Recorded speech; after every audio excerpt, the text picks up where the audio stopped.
ये कहानी नहीं है दोस्तों, ये सच्ची घटना है। एक राजा थे। राजा ने संत का किए अपमान। उसी समय भगवान राजा को कैसे समझाए और उन्हें कैसे समझाए, सो पूरी कथा है दोस्तों। पूरी कथा देखना और वीडियो को लाइक कीजिएगा और चैनल को सब्सक्राइब कीजिएगा दोस्तों। जीवन में खुशियाँ। अगर जीत निश्चित हो तो कोई अर्जुन बन सकता है क्या इस संसार में? अगर जीत निश्चित हो तो कोई भी प्राणी या मनुष्य या मानव कोई भी अर्जुन बन सकता है इस संसार में? नहीं बन सकता है। और अगर मृत्यु सामने हो, अगर मौत सामने हो तो कोई भी प्राणी या मनुष्य अभिमन्यु नहीं बन सकता है दोस्तों। इस संसार में, इस दुनिया में अगर मृत्यु सामने हो तो कोई भी प्राणी या मनुष्य इस युग के कलयुग में कोई भी मानव या मनुष्य अभिमन्यु नहीं बन सकता है दोस्तों। क्या कोई भी इस दुनिया में अभिमन्यु नहीं बन सकता है? दोस्तों, आप सभी से मेरा एक छोटा सा रिक्वेस्ट है, जो जीवन में खुशियाँ, चैनल को लाइक कीजिएगा और चैनल को सब्सक्राइब कीजिएगा दोस्तों। बहुत पहले की बात है, जो एक राजा थे, वो जंगल में शिकार खेलने के लिए गए तो राजा साहब बेचारे अकेले पड़ गए और जंगल में उन्हें बहुत तेज की भूख और प्यास बड़ी जोर की लगी। तो राजा साहब ढूंढने लगे, जो कहीं अगर कुटिया मिल जाए तो हम वहीं जा कर के थोड़ा सा पानी और भोजन कर लें। तो वो राजा साहब रात में कुटिया खोजने लगे। उनके साथ कोई तो थे ही नहीं। सैनिक सब भी उनसे अलग हो गए थे और राजा साहब बिल्कुल अकेला पड़ गए थे।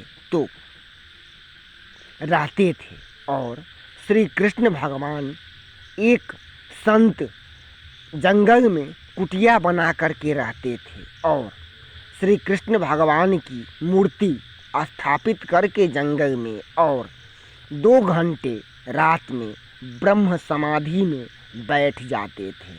ओम नमो भगवते वासुदेवाय, ओम नमो भगवते वासुदेवाय।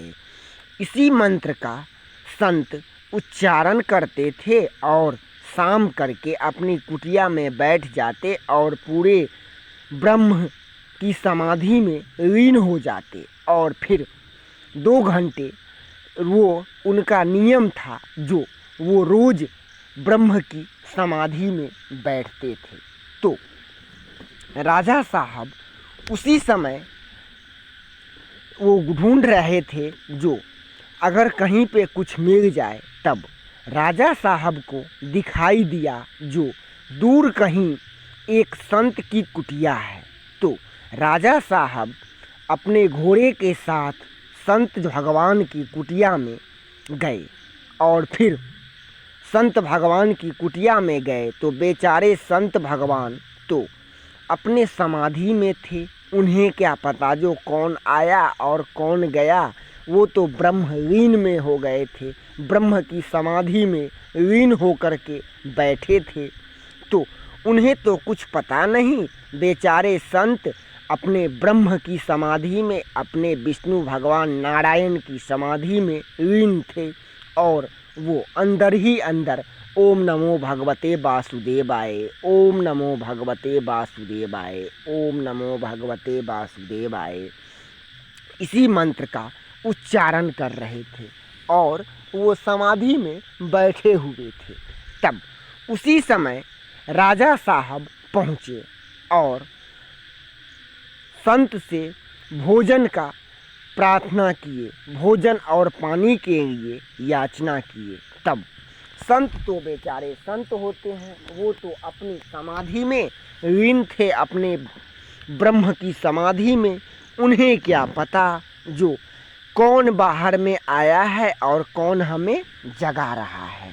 तो संत बेचारे तो अपने समाधि में थे, उन्हें तो कुछ इस बात का कुछ पता ही नहीं, स्मरण ही नहीं था। संत बेचारे तो अपने समाधि में थे और राजा साहब उनके पास बैठ करके, राजा साहब को ये पता नहीं था जो ये ब्रह्म की समाधि में है। तो राजा साहब मन ही मन सोच रहे थे जो ये संत नहीं है, ये कोई ढोंगी बाबा बैठा हुआ है और हम इससे भोजन मांग रहे हैं और पानी मांग रहे हैं, तो हमें भोजन पानी नहीं देना पड़े, इसीलिए ढोंग करके ये बैठा हुआ है। तो राजा साहब को तो कुछ पता नहीं था और संत बेचारे अपनी समाधि में थे, तो संत से भोजन का आग्रह किए। तो संत तो बेचारे अपनी समाधि में लीन थे, अपने ब्रह्म की समाधि में, उन्हें क्या पता जो हमसे कौन भोजन के लिए आग्रह कर रहा है। तब तो राजा साहब को भूख और प्यास जोड़ की लगी थी, तो उन्हें गुस्सा आया बहुत तेज से और गुस्से में आ कर के संत को बहुत पीटे, बहुत मारे और फिर लहूलुहान कर दिए और राजा साहब चले आए। सुबह होते ही अपने राजमहल में राजा साहब चले आए और फिर भोजन करके राजमहल में और फिर सो गए।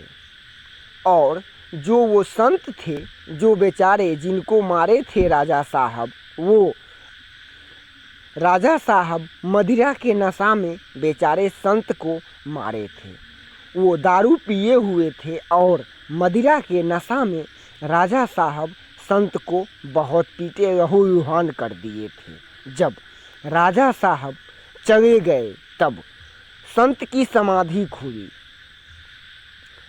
तो संत की पत्नी जब राजा साहब वहाँ से निकले तो उसके थोड़ी ही देर बाद संत की पत्नी निकली और अपने पति को लहूलुहान देख उसके संत भगवान की पत्नी को बहुत गुस्सा आया जो कौन ये मेरे पति के साथ ऐसा दुर्व्यवहार किया है, जो मेरे पति बेचारे ब्रह्म के समाधि में लीन थे और उन्हें इस तरह इतनी बुरी तरह से लहूलुहान कर दिया है। तो संत भगवान की पत्नी बेचारी तो गुस्से में आ गई और फिर उन्होंने ये श्राप दिए जो मेरे पति को ऐसे लहूलुहान किया है, जो भी करे, मनुष्य हो या प्राणी हो या कोई भी हो, उसके सारे धन नष्ट हो जाएंगे, उसका सारा धन नष्ट हो जाएगा और उसे धनहीन हो करके जीवित रहना पड़ेगा। इस संसार में धनहीन हो करके जीवित रहना पड़ेगा। तो संत भगवान की पत्नी ऐसी बोल करके, श्राप दे करके, और उसका सभी धन नष्ट हो जाएगा। तब उनकी पत्नी ये श्राप दिए थे। तो संत भगवान को इस बात का कुछ भी स्मरण नहीं था और कुछ भी नहीं पता था। तो संत भगवान को पता चला सुबह में। तब संत भगवान बोले, जो ये तुमने क्या किया। संत तो वो होते हैं जिनका चित्त शांत होता है, अगर उनको कोई थोड़ा बहुत अपमान भी कर दे तो कोई बात नहीं है। संत तो बेचारे संत होते हैं। तुम गलती किया है, गलती की हो, ये अच्छी बात नहीं है। बेचारे राजा साहब आए थे, हमसे भोजन पानी का याचना कर रहे थे, हम नहीं दे पाए, तो गलती तो इसमें हमारी है। तो भगवान को पता चला जो संत बोले हैं ये क्या, कि तुम पत्नी को बोले, जो जिस दिन से राजा साहब को, भगवान को भी, ये कृष्ण भगवान को पता चल गया जो संत अपने पत्नी से बोले हैं। और तब यहाँ राजमहल में राजा साहब के दरबार में जिस दिन से संत भगवान की पत्नी का श्राप लगा, उस दिन से कलह होने लगा, कलेश होने लगा।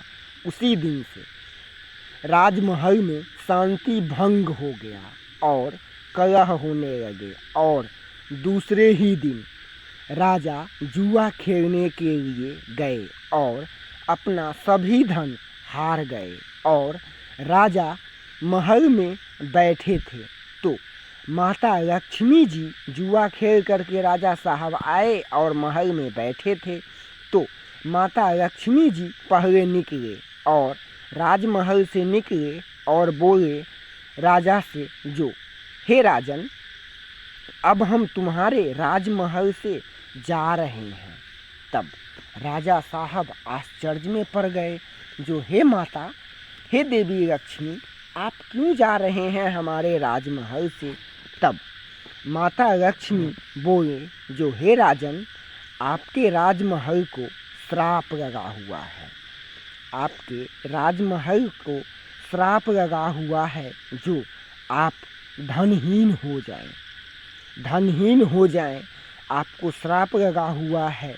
तो आपको तो श्राप लगा हुआ है, तो हम जाएंगे जहाँ धन नहीं है, वहाँ लक्ष्मी कैसे रह सकती है? और माता लक्ष्मी जी ये कह के और राजा के साहब के घर से निकल गए। तब राजा साहब माता लक्ष्मी को मनाने के लिए उनके पैर पर गिरे, पैर पकड़े, जो हे माँ, आप नहीं जाइए मेरे राजमहल से। फिर भी माता बोले, लक्ष्मी जी बोले, जो हम तो जाएंगे ही, हम तुम्हारे राजमहल को श्राप लगा हुआ है हे राजन, हम तो इतना दिन से तुम्हारे राजमहल में रहते ही थे, लेकिन अब नहीं रहेंगे। जो आपके राजमहल को श्राप लगा हुआ है, इसलिए हम आपके राजमहल में अब नहीं रह सकते हैं। फिर भी राजा ने माता लक्ष्मी जी से प्रार्थना किए, बहुत आग्रह किए, फिर भी माता लक्ष्मी नहीं रुके और माता लक्ष्मी बोले, जो हे राजन, आपका सभी धन नष्ट हो जाएंगे। आपको ऐसा श्राप लगा हुआ है, आपने एक संत को मारे थे, मदिरा के नशा में आप एक संत को बहुत पीटे थे, इसलिए संत की पत्नी ने आपको श्राप दिए हैं, जो जहाँ धन दौलत नहीं है वहाँ लक्ष्मी का क्या काम है? वहाँ पे लक्ष्मी क्यों रहेगी? जहाँ धन ही नहीं है, जिसके पास धन ही नहीं है, वहाँ लक्ष्मी का क्या काम है? लक्ष्मी क्यों रहेगी? तब ये बात राजा साहब को बोल करके और हम रह करके क्या करेंगे बोल करके और माता लक्ष्मी जी चले गए। फिर उनके साथ ही धर्म और देवी सरस्वती जी, पार्वती जी और गणेश जी सभी निकले और बोले, हे राजन, जहाँ धन नहीं है, जहाँ लक्ष्मी नहीं है, वहाँ हम लोग रह करके क्या करेंगे?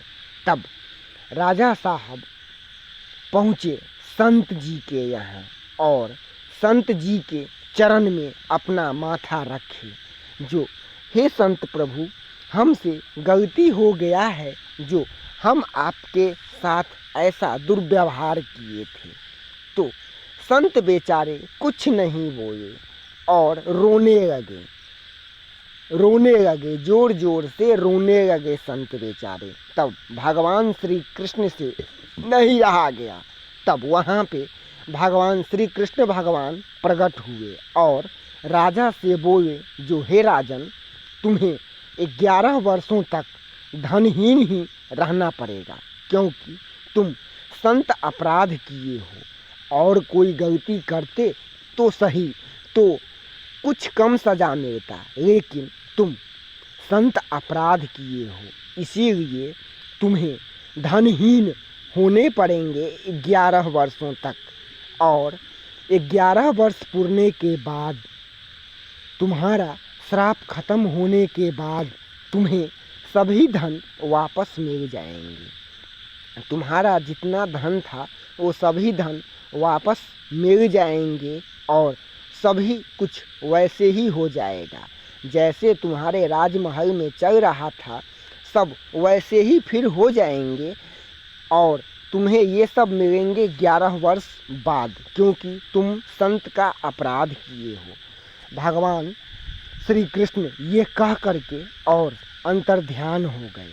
भगवान श्री कृष्ण ये कह करके और अंतर्ध्यान हो गए और राजा साहब भिखारी का भेष राजा साहब का बन गया और फिर राजा साहब 11 वर्षों तक जंगल में ही निर्धन रह करके रहे, निर्धन बन करके। और जैसे संत लोग कुटिया बना करके रहते हैं, वैसे ही राजा साहब भी भिक्षुक ब्राह्मण के भेष में बन गए और जंगल में ही 11 वर्षों तक जो पाप किए थे, संत को मारे थे, उसकी सज़ा भोगे। 11 वर्षों तक उसके सज़ा भोगे और फिर सज़ा भोगने के बाद फिर से उन्हें सभी धन दौलत मिल गया और फिर सब कुछ राजा साहब के राजमहल में वैसे ही हो गया। और फिर माता लक्ष्मी भी आ गए, देवी सरस्वती भी आ गए, कुबेर जी भी आ गए और धर्म भी आ गए और गणेश जी भी आ गए और माता पार्वती जी भी आ गए, सभी देवी आ गए, सभी लोग आ गए, सभी देव, सभी भगवान फिर से राजा साहब के राजमहल में आ गए और फिर राजा साहब वैसे ही सब कुछ वैसे ही हो गया और राजा साहब खुशी से फिर से उनका जीवन सुखमय हो गया और फिर से राजा साहब खुशी से रहने लगे। दोस्तों, हमें इस कहानी से क्या सीख मिला है? सीख यही मिला है जो कभी भी संत का अपराध नहीं करना चाहिए, अकारण किसी को भी कष्ट नहीं देना चाहिए, चाहे वो प्राणी हो या जीव हो या मनुष्य हो, कोई भी प्राणी को अकारण कष्ट नहीं देना चाहिए। दोस्तों, ऐसे ही भक्तिमय कथा सुनने के लिए वीडियो को लाइक करना, चैनल को सब्सक्राइब